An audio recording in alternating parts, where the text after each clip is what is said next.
आज का ये जो क्लास है ये वेक्टर एडिशन के ऊपर जो हम लोग क्वेश्चंस कर रहे थे, उस वेक्टर एडिशन का ये एंडिंग क्लास है जिसमें हम लोग कुछ क्वेश्चंस डिस्कस करेंगे जिनका अपना एक लेवल है।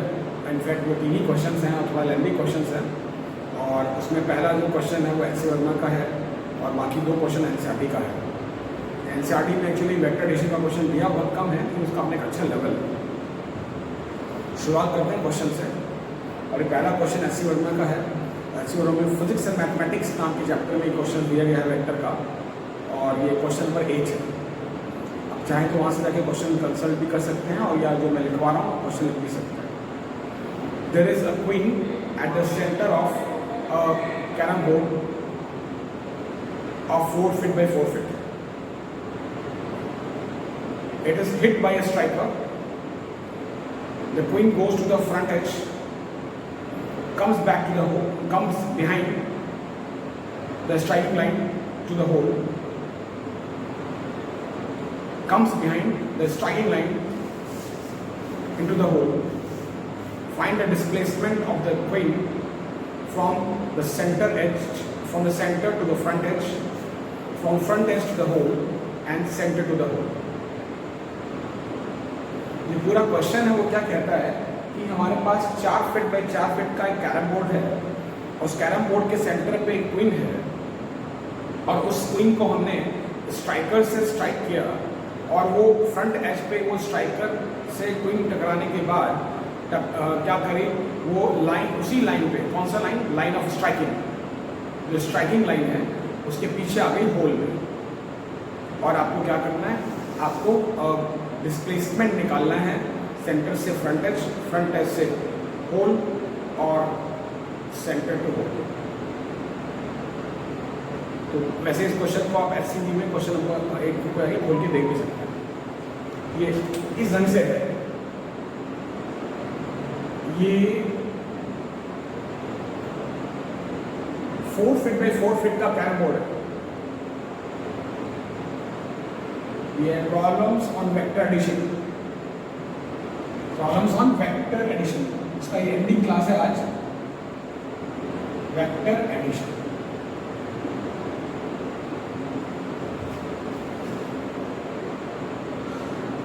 अब यहां पे कहीं सेंटर पे क्वीन थी, इसको स्ट्राइक किया, ये क्वीन यहां गई फ्रंट एज पे, ये आपका स्ट्राइकिंग लाइन था,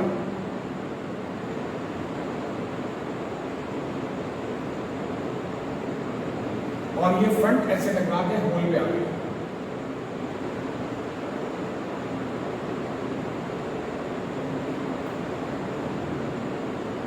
फ्रंट ऐसे टकरा के ये होल पे आ गई, ये रहा होल।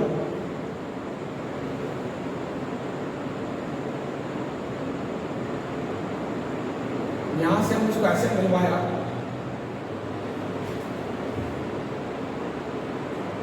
अब देख सकते हैं क्या कि अगर हम उसको ऐसे मिलवा दें तो अपने आप एक पूरा स्क्वायर बना। ये 2 फीट ये सेंटर है, 2 फीट ये सेंटर है, तो अपने आप ही स्क्वायर बन गया। अब क्या है, ये ऑब्वियसली यहां से 2 फीट है,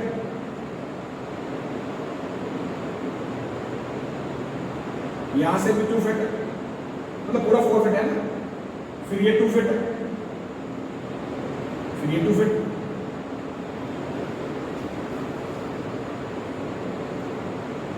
अब अगर मान ली ये एंगल थीटा है, तो अल्टरनेट एंगल होने की वजह से एंगल थीटा होगा। ये एंगल थीटा है तो अल्टरनेट एंगल होने की वजह से भी थीटा होगा। और जानते हैं angle of incidence is equal to angle of reflection. ये ऐसे गया और ऐसे आया, तो ऐसे में अगर ये थीटा है तो ये भी थीटा होगा। Angle of incidence is equal to angle of reflection. अब यहां से अगर हम मान लें, यहां पे कोई पॉइंट लिखते हैं E, और इसको करते हैं X, जाहिर सी बात है ये क्या बनाएगा, X, और ये क्या बनाएगा 2 - x।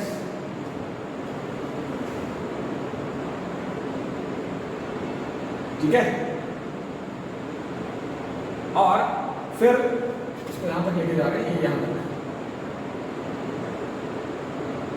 और अगर ये थीटा है तो ये भी थीटा होगा, अल्टरनेट एंगल्स। फिर अब क्या करते हैं, यहां पे अगर हम लेते हैं, जैसे हम अलग अलग ट्राइंगल्स का नाम ले लेते हैं, जैसे मान लेते हैं फ्रॉम, क्या किया, इसको x मान लिया, ये भी x हो गया, ये 2 माइनस एक्स, ये 2 माइनस एक्स है ना। अब ऐसे में क्या हुआ, अगर हम देखें फ्रॉम, इन दोनों एंगल को बराबर क्यों रखा था, इंसिडेंस और रिफ्लेक्शन के कारण, फ्रॉम ट्राइंगल CFE,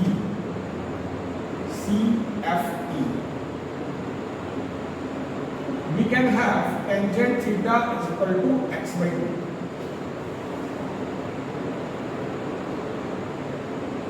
और अगर हम यहाँ पे एक और नाम दे देते हैं, G दे देते हैं, तो from triangle FGH tangent theta is equal to 2 minus x by 4। ये इसमें बड़ा ब्रेन लगाना था, एक्चुअली इसका फिजिक्स से कोई कंसेप्ट नहीं है, ये पूरा मैथमेटिकल ब्रेन है। और एक जगह थोड़ा सा यहाँ पे यूज किया गया एंगल ऑफ इंसिडेंस और एंगल ऑफ रिफ्लेक्शन बराबर करने के लिए। फर्दर इसको जब आप कैलकुलेट करेंगे, दोनों एंगल बराबर, दोनों था x by 2 is equal to 2 minus x by 4, और इसका रिजल्ट आपको मिलेगा 4x equals to 4 minus 2x। इसको यहाँ पे लेके आएंगे तो 6x is equal to 4, x equal to, आप निकाल के देखिएगा तो 2/3 फिट मिलेगा। अब इसके आगे जो है वो हमारे पास काम थोड़ा आसान हो जाता है। मेन हमारे पास इशू ये था, वैसे आप एक चीज और है, 2 माइनस एक्स को लिखना चाहें 2 माइनस 2/3, तो ये आपको मिल जाएगा 3 plus 6 minus 2, 4/3 fit.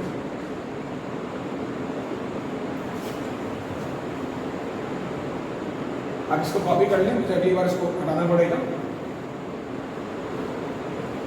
Now what we can do, सबसे पहले अगर हम चाहें डिस्प्लेसमेंट निकालना सेंटर से फ्रंट एज का, सेंटर टू फ्रंट एज, यानी कि CF निकालते हैं। आप यहां पे पाइथागोरस थ्योरम लगा सकते हैं, CF इज इक्वल टू, ये कितना निकाला था, x का वैल्यू 2/3, ये कितना था 2, तो वी कैन हैव x का हमारे पास क्या था 2/3, तो 2/3 का स्क्वायर प्लस 2 का स्क्वायर, इसको सॉल्व करेंगे, पाइथागोरस थ्योरम लगाया, 2/3 का स्क्वायर प्लस 2 का स्क्वायर, ये 2 क्यों, ये सेंटर था ना, तो ये आधा आधा हुआ, तो यहाँ पे आप देखेंगे ये आ जाएगा 4/9 प्लस 4, इसको अगर आप सॉल्व करेंगे तो आएगा 4 कॉमन निकाल दें, 1 प्लस 1/9 प्लस 1, पूरे को सॉल्व करिएगा तो 4 का रूट 2 आ जाएगा, अंदर आपके पास 10 रह जाएगा रूट और 9 का root 3। So this is the displacement from center to front edge.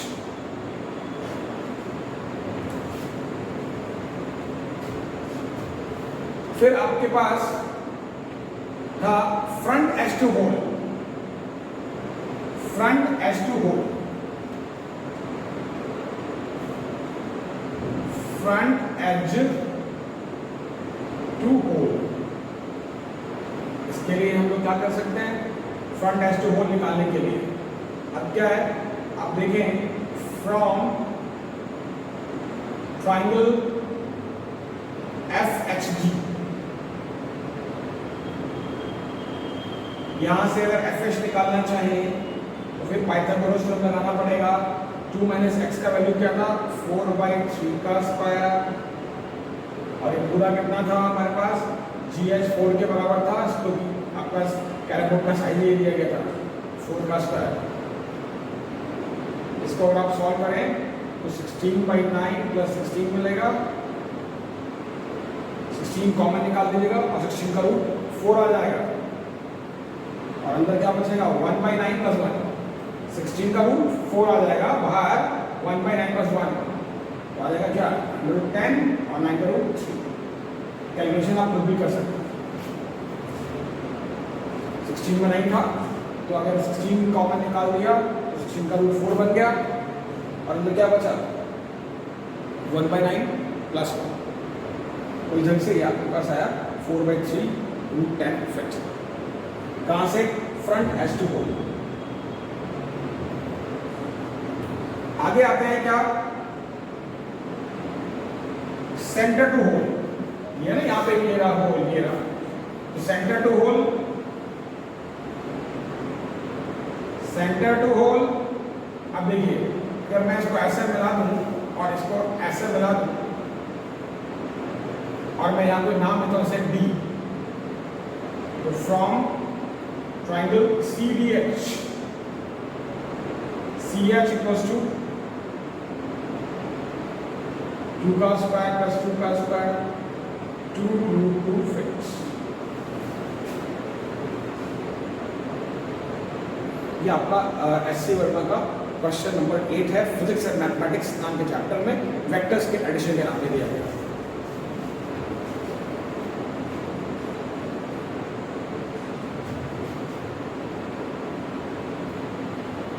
अब आते हैं NCERT के 2 अच्छे लेवल के क्वेश्चंस पे। उसमें आपका एक क्वेश्चन है, ये क्वेश्चन नंबर 6 है NCERT में chapter number 4। Actually vector addition का जो बढ़िया बढ़िया क्वेश्चन दिया गया है वो चैप्टर नंबर 4 में दिया गया है। उसके 4 पार्ट्स हैं, तो चारों पार्ट्स को हम लोग बारी बारी से डिस्कस करेंगे। 4 पार्ट्स क्या हैं, लिखता है क्या शो ज्योमेट्रिकली और बाय अदर मीन्स। अब क्या शो करना है वो आपको लिख के देना, ज्योमेट्रिकली शो करें चाहे बाय या किसी और तरीके से शो करना है। क्या शो करना है उसके 4 पार्ट्स हैं, उसको बारी बारी से डिस्कस करते हैं। तो सबसे पहले ये कहता है क्या वेक्टर A प्लस B का जो मैग्नीट्यूड है it will be less than और इक्वल टू वेक्टर A का मैग्नीट्यूड प्लस वेक्टर B का मैग्नीट्यूड। इसको आप ज्योमेट्रिकली शो करें चाहे आप किसी और तरीके से शो करें, आपको शो करना है। अब वैसे जाके NCERT में इस क्वेश्चन को कंसल्ट कर सकते हैं, चैप्टर नंबर 4 में दिया हुआ 4 पार्ट्स हैं। पहला पार्ट सबसे पहले क्या करते हैं, अगर हम कोई ऐसे पैराग्राफ लगाएं और यहां पे अगर ऐसा कर दें और ये रिजल्टेंट बना दें, ये हमने रिजल्टेंट बनाया, ये O है, ये P है, ये Q है, ये R है और ये वेक्टर A है और ये वेक्टर B है। आप इसको लैंग्वेज में लिख सकते हैं OP represents vector A, OQ represents vector P and OR represents vector C. In fact, that C is the resultant vector. C is the resultant vector. क्या करना चाहते हैं, करना ये चाहते हैं कि ज्योमेट्रिकली और otherwise what you have to prove all this things जिसमें 4 हिस्से हैं। पहला हिस्सा क्या दिखाना चाहते हैं, A प्लस B का मैग्नीट्यूड बराबर होगा या कम होगा किसके, वेक्टर A और वेक्टर B के मैग्नीट्यूड, वेक्टर A के मैग्नीट्यूड और वेक्टर B के मैग्नीट्यूड के सम से। तो यहाँ पे वेक्टर के रिजल्टेंट का मैग्नीट्यूड है, यहाँ पे वेक्टर के मैग्नीट्यूड का सम। अब क्या करना है हमको, अगर हम यहाँ पे देखें तो फ्रॉम फिर से बता दिया OP represents vector A, OQ represents vector B and OR represents vector C, this is the resultant vector. अब क्या कर सकते हैं, फ्रॉम ट्राइंगल OPR, यहां पे OR will be less than OP plus PR। किसी भी ट्राइंगल में जो तीसरा साइड है बाकी 2 साइड के सम से छोटा रहता है। लेकिन यहाँ पे जो OR है वो तो रिप्रेजेंट कर रहा था रिजल्टेंट को, यानी कि क्या आप लिख सकते हैं OR जो कि रिजल्टेंट को रिप्रेजेंट कर रहा था, और रिजल्टेंट का मैग्नीट्यूड क्या आएगा, आप यहाँ पे एक लाइन लिख सकते हैं OR represents the resultant vector and resultant vector is what, C। उसका अगर मैग्नीट्यूड लिखना पड़ जाए तो वेक्टर A प्लस B का मैग्नीट्यूड। फिर क्या था, OB किसको रिप्रेजेंट कर रहा था, वेक्टर A को, तो आपको उसका मैग्नीट्यूड लिखना पड़ेगा। रिप्रेजेंट करने का क्या मतलब है, ये जो लाइन है क्या रिप्रेजेंट कर रहा होगा, वेक्टर A के मैग्नीट्यूड को भी रिप्रेजेंट कर रहा होगा और साथ में उसके डायरेक्शन को भी रिप्रेजेंट कर रहा होगा। और इसी तरीके से अगर ये और ये देखें, ये इसके पैरेलल है, जिसके पढ़ के आ चुके हैं कि अगर किसी वेक्टर को उसी के पैरेलल शिफ्ट करें तो वो इक्वल वेक्टर में कन्वर्ट हो जाता है। तो ये अगर वेक्टर B है तो ये भी वेक्टर B होगा, मतलब या आप लिख सकते हैं PR can represent vector B, PR can represent vector B। तो उसके हिसाब से यहाँ पे आपको क्या करना पड़ेगा, ये करना। साथ ही हम लोग ये भी देख चुके हैं, अगर थीटा इज इक्वल टू 0 हो जाए, जो हमने फॉर्मूले से डिराइव किया था अलग 9 से, थीटा इज इक्वल टू 0 पे हमने लिखा था, इसको हम 1 कह देते हैं, और थीटा इज इक्वल टू 0 पे हमने लिखा था वेक्टर A प्लस B का जो मैग्नीट्यूड था, वेक्टर A प्लस B का जो मैग्नीट्यूड था वो किसके बराबर था, वो आपका वेक्टर A का मैग्नीट्यूड प्लस B का मैग्नीट्यूड था। या ये कह लें कि हमने देखा था कि अगर दो वेक्टर्स कोलिनियर वेक्टर हैं, दो वेक्टर्स अगर कोलिनियर वेक्टर हैं तो उनके मैग्नीट्यूड को डायरेक्टली ऐड किया जा सकता है, वही हमने यहाँ पे किया। ये क्वेश्चन नंबर 2। अब जब 1 और 2 दोनों को एक साथ यूज करेंगे तो 1 and 2 गिव्स व्हाट, क्या ये चीज जो दिया गया, क्या दिया गया है, A प्लस B का magnitude less than equal to vector A का मैग्नीट्यूड प्लस वेक्टर B। ये आपका फर्स्ट इसका पार्ट है, इसको कॉपी कर सकते हैं, और वैसे लेक्चर्स में आप पॉज कर करके भी आप इसको लिख सकते हैं। सेकेंड पार्ट में क्या कहता है, सेकेंड पार्ट में कहता है ये क्या, इसको बिठा देते हैं। सेकेंड पार्ट में कहता है क्या, सेकेंड पार्ट है A प्लस B का जो मैग्नीट्यूड है ये greater than equal to vector A minus B और इसका भी मॉड, इसका भी मॉड। अब ये कैसे आएगा, ये ऐसे आएगा अगर हम देखें क्या यहां से फ्रॉम ट्राइंगल ORP या OPR में OPR का रहता है, तो यहां से आप क्या देखेंगे, OR plus PR greater than OP। लेकिन OR किसको रिप्रेजेंट कर रहा था, वेक्टर A प्लस B के मैग्नीट्यूड को, तो इसमें हम क्या लिख सकते हैं 10। इसको आप लाइन में लिख सकते हैं, since what, since OR represents what vector A plus vector B, therefore OR will be equal to magnitude of vector A plus B। फिर यहाँ पे आपके पास PR आया, तो ये PR जो था, अगर ये B था तो जैसे कि पहले पढ़ा गया था तो B को रिप्रेजेंट कर सकता है। फिर से दोबारा ले सकते हैं, PR can represent vector B, तो उसके हिसाब से B बना, तो यहाँ पे आप लिख सकते हैं B का मैग्नीट्यूड। और OP तो A को रिप्रेजेंट कर रहा था, तो हम वहाँ पे लिख सकते हैं OP represents vector A, therefore OP is equal to A, यानी कि ऐसे। अब इसके हिसाब से अगर आप जाएंगे तो आपको ये मिलेगा क्या, ऐसा।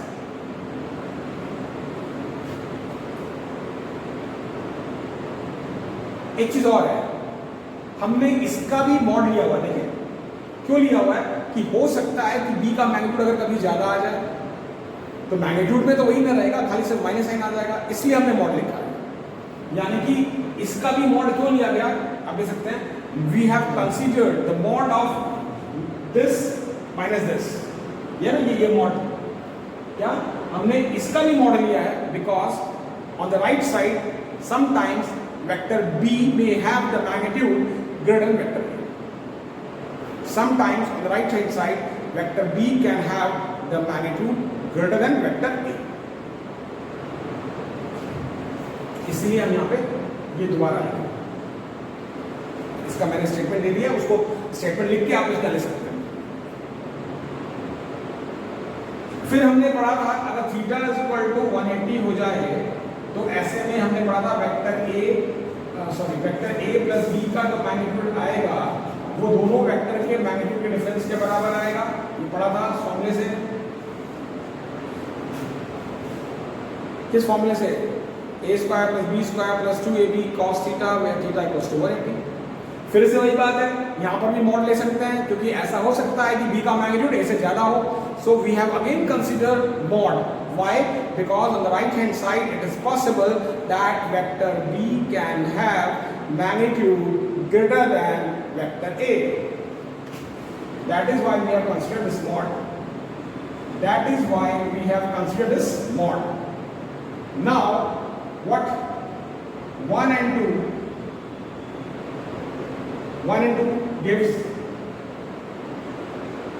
what 1 and 2 gives the result. What is the result? A plus b, its magnitude is greater than equal to vector a minus vector b का magnitude and mod of this and mod of ये इसका आपका second result.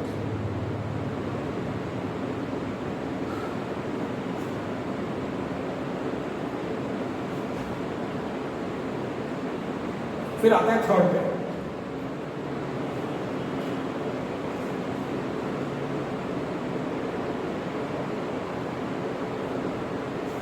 Third पे क्या कहता है, third पे कहता है ये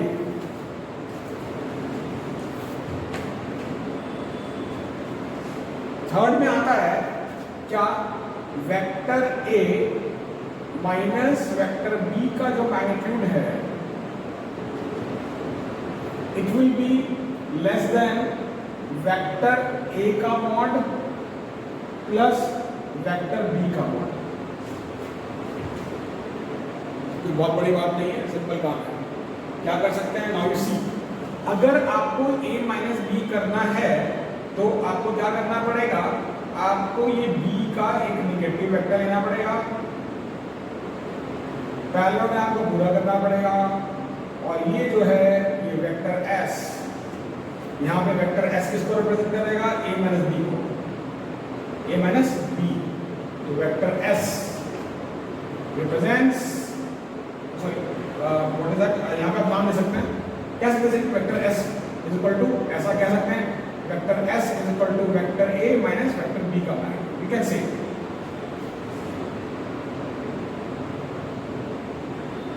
है ना, ये इसको रिप्रेजेंट करेंगे।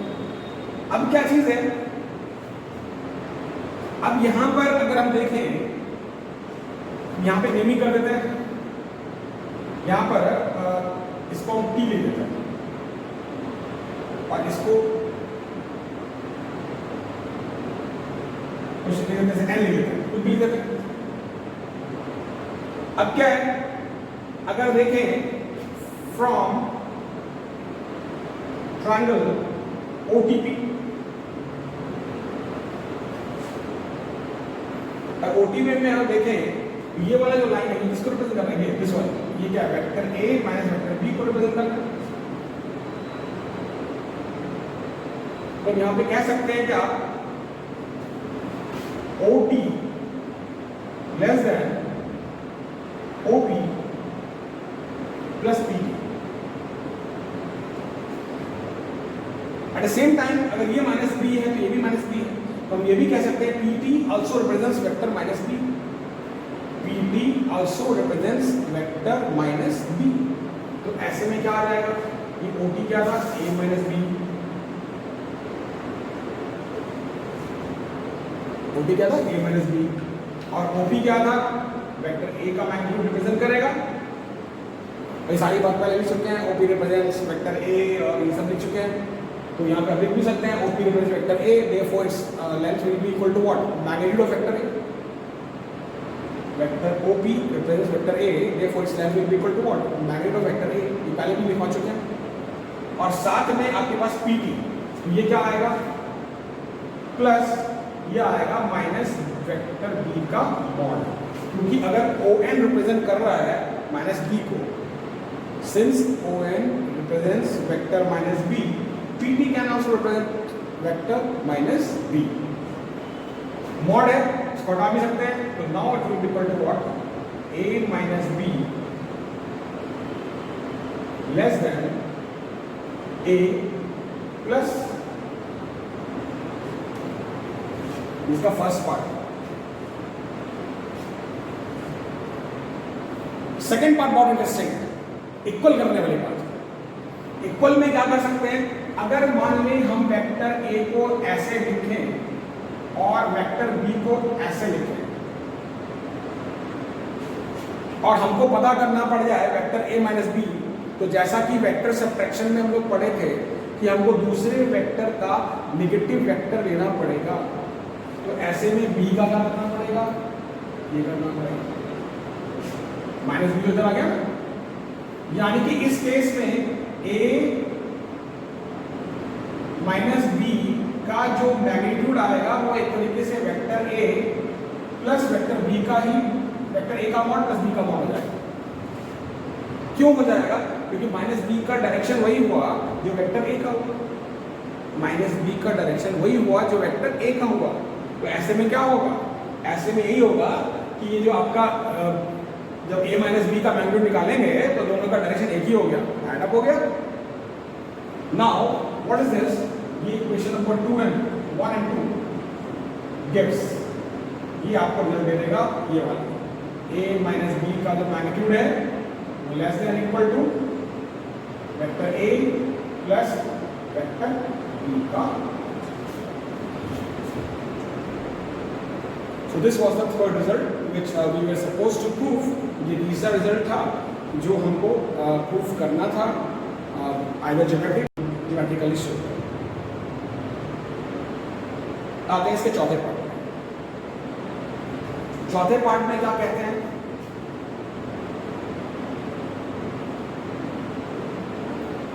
चौथे पार्ट में ये कहा जाता है क्या कि A माइनस बी का जो मैग्नीट्यूड है it is greater than this, और इसका भी मॉड, इसका भी मॉड, ये 14, राइट। फिर से आते हैं, from triangle OPP we can have OD plus PT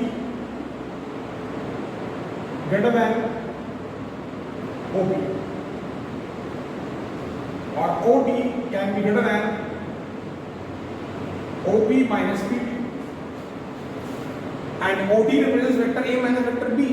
so OD का जो आप लिख पाएंगे, ये लिख पाएंगे क्योंकि OD क्या कर रहा है, OD रिप्रेजेंट कर रहा है वेक्टर A और माइनस वेक्टर B को, और इसी तरीके से OP रिप्रेजेंट कर रहा है वेक्टर A को, तो यहाँ पे वी कैन हैव दिस, और PT वेक्टर माइनस B को रिप्रेजेंट कर सकता था, तो इसीलिए हमने यहाँ पे क्या कर दिया, माइनस, यहाँ पे क्या करेंगे, अगर मैं यहाँ देखिए सुनिएगा से, अगर मैं यहाँ अच्छा मैं स्टेप में देता हूँ माइनस बी, लेकिन माइनस बी का मॉड भी तो बी रहेगा ना, तो क्या कर पाएंगे, माइनस बी का मॉड बी माइनस बी का मॉड भी बी रहेगा, इसीलिए क्या कर दिया vector A minus vector B.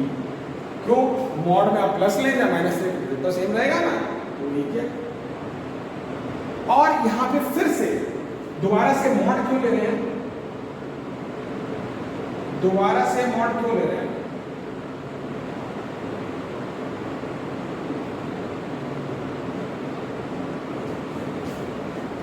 लिख सकते हैं we have considered the mod again, why? Because on right hand b can be greater than a. We have considered what? We have considered what?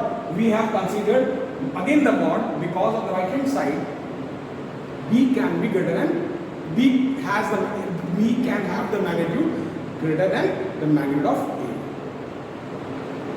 तो इसलिए हमने ऐसा कर दिया। और जो इसका सेकंड पार्ट है इक्वल वाला, वो बहुत इंटरेस्टिंग है। आप देख सकते हैं क्या, जैसे आप देखिए अगर ये a है और b भी इसी लाइन में है, और अगर हमको a माइनस बी करना पड़ जाए तो क्या करना पड़ेगा? माइनस बी यहाँ लेना पड़ेगा। तो ऐसे में क्या करेंगे? a minus B, a minus B का जो आएगा मॉड, a माइनस बी का जो मॉड आएगा वो यही आएगा vector a minus. So we can have that if we have got two vectors a and b. We can have what? If we have two vectors a and b in the same direction, then the mod of vector a minus vector b will be equal to this. What is? Vector a का magnitude minus vector b का magnitude. And again similar reason के लिए जो पीछे लिखा था, क्या आप देख सकते हैं b can have what? The magnitude greater than a. तो वो माइनस में आएगा, तो इसलिए हम, लेकिन वैल्यू तो वही रहेगा ना, इसलिए हमने दोबारा मॉड लगा दिया। मेरा कहने का b अगर बड़ा भी हो गया तो a माइनस बी का वैल्यू तो वही रहेगा ना, खाली माइनस आना जाएगा, इसलिए हमने मॉड ले लिया। ये आपको 1 और ये आपका 2, यहाँ पे आप कह सकते हैं 1 and 2 gives what? 1 and 2 gives this. क्या? a माइनस बी का ये vector a minus vector b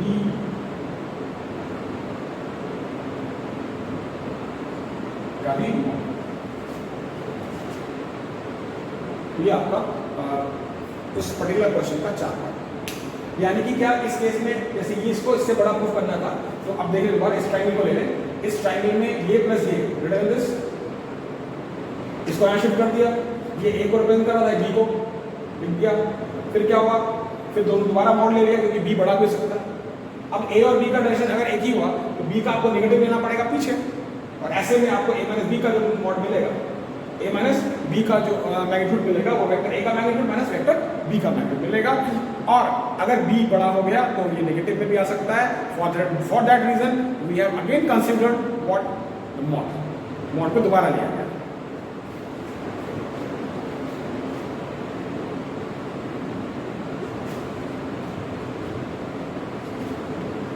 अब इसमें आते हैं एनसीईआरटी का एक बहुत अच्छा क्वेश्चन है, question number 8।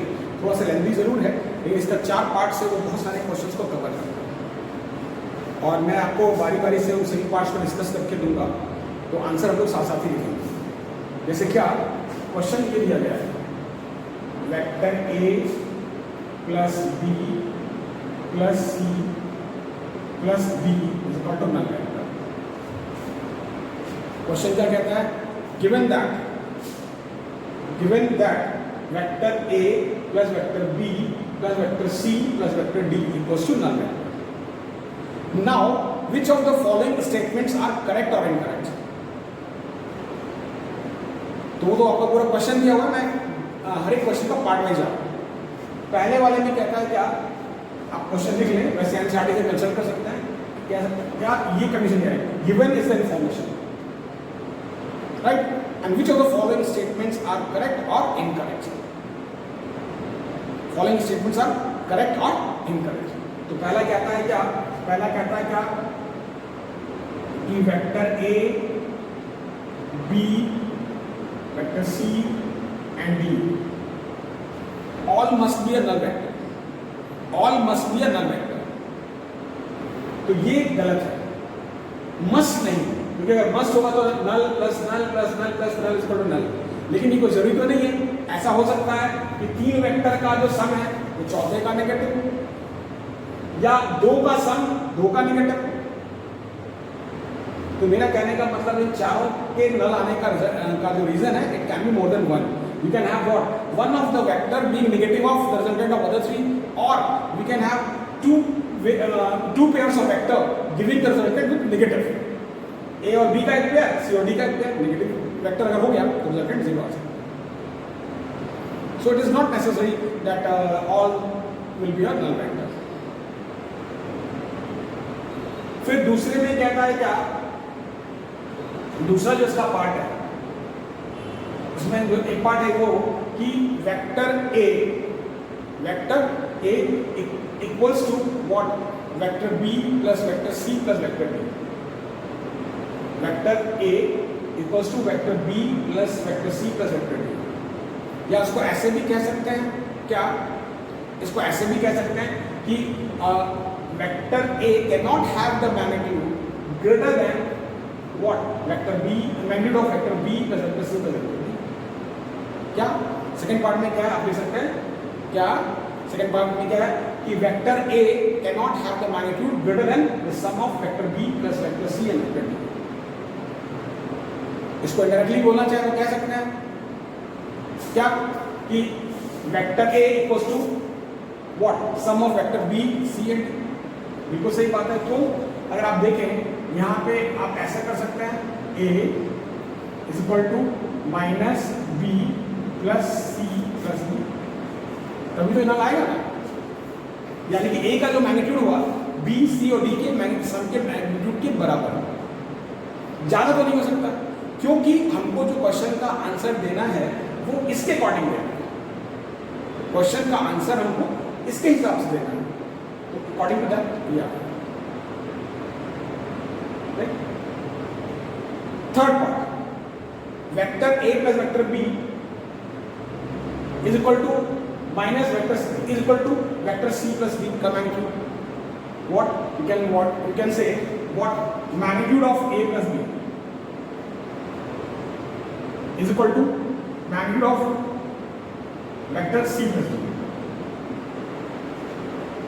yes it is possible, क्योंकि इन दोनों का जैसे कैसे इस क्वेश्चन के अकॉर्डिंग या सेकंड पार्ट बता दे रहा हूं, थर्ड पार्ट है क्या, magnitude of vector a plus b is equal to magnitude of vector c plus d। yes it is possible। why, अगर हम ऐसा करें क्या कि अगर यहां से अकॉर्डिंग टू क्वेश्चन देखें vector a plus b according to the equation, तो यहां से क्या आएगा माइनस b प्लस, तो इन दोनों का जो रिजल्टेंट है वो इन दोनों के रिजल्टेंट का नेगेटिव होगा, तभी तो नल आएगा ना, तो ये इक्वल हो सकता है। और जब इक्वल होगा, कौन equal, magnitude equal, minus sign है तो रिजल्टेंट अपने आप ही नल वेक्टर है।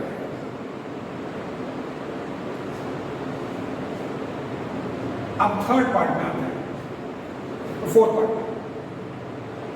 फोर्थ पार्ट में क्या कहा जाता है, क्या इसमें ये कहा जा रहा है कि B और C, क्या अगर A और D नॉन कोलिनियर होंगे, A और D अगर नॉन कोलिनियर होंगे तो B प्लस C और ये A और D सेम प्लेन में होंगे। क्या if A and D are non-collinear, if A and D are non-collinear, then vector B plus C will lie in the same plane। ये possible है, कैसे possible है, अगर आप रिजल्टेंट 0 चाहते हैं तो आपके पास 3 वेक्टर हो गए, कौन कौन सा, A और ये हो गया D और ये हो गया B प्लस C। एक्चुअली मैं इसको क्वेश्चन को साथ साथ में डिस्कस करता जा रहा हूँ, इसलिए क्वेश्चन को पार्ट वाइज लिखा है।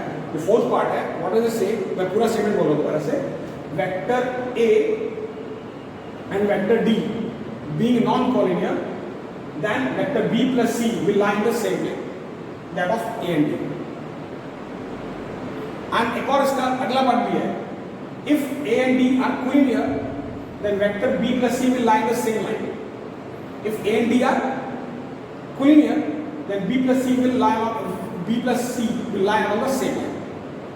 तो फर्स्ट पार्ट में आते हैं, अगर a और d नॉन कोलिनियर है, a और d नॉन कोलिनियर है और क्या चाहते हैं, और ये इस इक्वेशन के हिसाब से आंसर देना चाहते हैं, तो क्या करना पड़ेगा, हमारे पास तीन वेक्टर हो गया, कौन कौन सा, वेक्टर a हो गया, वेक्टर d हो गया और b plus c का रिजल्टेंट हो गया, तीन वेक्टर हो गया। अब तीनों का रिजल्टेंट अगर आप जीरो चाहते हैं तो it is only possible when we will make a triangle in the same order. कौन कौन सा ऑर्डर, किस किस का ऑर्डर, वेक्टर ए का ऑर्डर एक बनेगा, जैसे ये मान लेते हैं वेक्टर डी का ऑर्डर बनेगा। हालांकि एनसीईआरटी में हमको सिर्फ यस और नो में आंसर देना है, but I am justifying the answers. और अगर अब ऐसा कोई तीसरा वेक्टर ले ले बी प्लस सी, तो ऑब्वियसली ये जो वेक्टर बनाया गया ए और डी का नेगेटिव हो गया। And for following the triangle of the three vectors, कौन से three vectors? This, this and this. This, this and this. They have to be co-planar. ये वेक्टर एडिशन हम लोग पढ़ के आ चुके हैं। So इसका फर्स्ट पार्ट करेक्ट हो गया। If A and D are non-collinear, then what? A, D and B plus C should lie in the same way. जो सेकंड पार्ट है उसमें कहता है क्या, जैसे अगर मान लें A और D कोलिनियर है, ये अगर मान लें कि A है और ये D है, अब हम रिजल्टेंट जीरो चाहते हैं तो we can have only this, ऐसा क्या, ये जो b प्लस सी अगर ऐसा हो जाए नेगेटिव में तो सेम लाइन पे आ ही गया ना, खाली डायरेक्शन उल्टा है।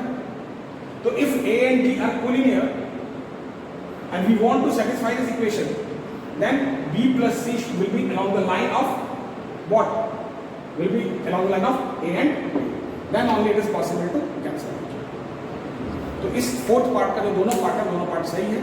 पहले पार्ट में तो ये था कि अगर आपके पास तीन वेक्टर है a, d and b plus c, and if you want the resultant to be zero, we will be forming the triangle in the same order and they should be in the same plane. Second में क्या था, if a and d are collinear, then b plus c or even b and c will be along the same line. होना ही है, जब तक b plus c इस line में नहीं आएगा और उल्टा नहीं होगा तो रिजल्टेंट जीरो नहीं आ सकता, ना वेक्टर जीरो नहीं आ सकता। तो ये कुछ क्वेश्चंस था हमने डिस्कस किया, और बाकी नेक्स्ट क्लास में हम लोग स्टार्ट करेंगे वेक्टर रिजोल्यूशन।